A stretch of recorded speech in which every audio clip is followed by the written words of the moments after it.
దయచేసి ఈరోజు ఎగ్జామ్ రాస్తున్న పిల్లల కంటే కూడా తల్లిదండ్రులనే బాగా టెన్షన్ కనిపిస్తూ ఉంది. ఆతృత, ఆందోళన చెందుతున్నట్టుగా కనిపిస్తూ ఉంది.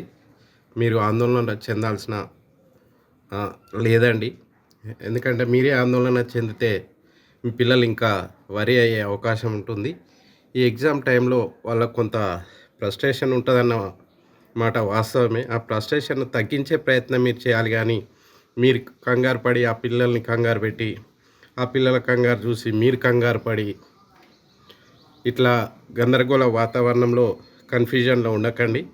పిల్లలకు ఒక ఆత్మవిశ్వాసం ఇచ్చే విధంగా వారికి ప్రోత్సహిస్తూ, ఎంకరేజ్ చేస్తూ, వారు వెన్నంటి ఉండి, వారికి మంచి ఆహారం ఇచ్చి, మంచి నిద్ర పోయే వాతావరణాన్ని కల్పించినట్టయితే వారు అద్భుతంగా రాసి మంచి స్థాయిలో ఉత్తీర్ణత